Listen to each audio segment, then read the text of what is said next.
معقولة هذه مليون ريال يا ابو سعود؟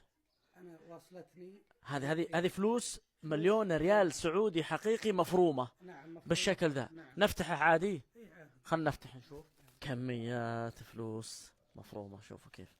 وين من هنا؟ ولا خلاص قفلته؟ لا ما خل خل خل من خل. هنا من هنا. ايوه من شوف هنا. شوف شوف. شوف عاد يلا ميزوا الخمسة وميزوا. بس شوف واضح واضح. شوف اللمعة شلون.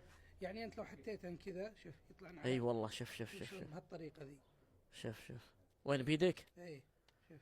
خلاص كافي كافي فلوس لا تطير يا ابو. الله أكبر. اي والله شوف. هذه تجي بهالطريقة ذي. يعني كيف حصلت عليها الفلوس المفرومة ذي؟ من احد الاصدقاء قال عندي لك مليون ريال برسلها لك ابو سعود. هو عيار. إيه؟ للامانه استانست قلت ما شاء الله عليك تهديني مليون. قال نعم ارسل لي الولد ياخذها. أيوة. ارسلت ولدي إيه؟ مشعل الله يصلحه وراح لمه على اساس يجيبها. أيوة. يوم جابها لي وابدا اناظر نفتح افك. الكيس. اي نعم افتح ما لقيت شيء. قلت هذا وش ذا حسبت صابونه. طيب هذه فلوس سعودية. شوف هذه لمعه آه فيها مفرومة ميات. ومكبوسة. إيه.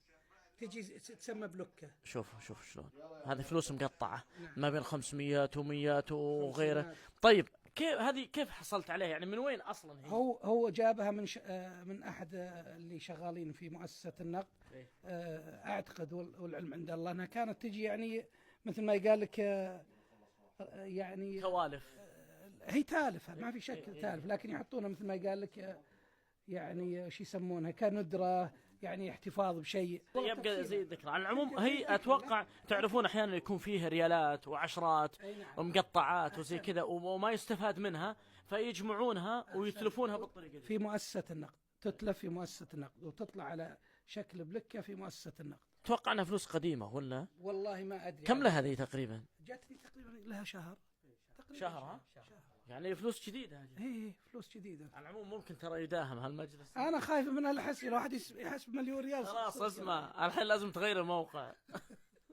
ما عليه الا العافية الحمد لله. احنا مدينة امن وامان أيوة وظل خادم الحرمين الشريفين وسمو ولي عهد الامين والحمد لله على كل حال. آمين. ابد الحمد لله.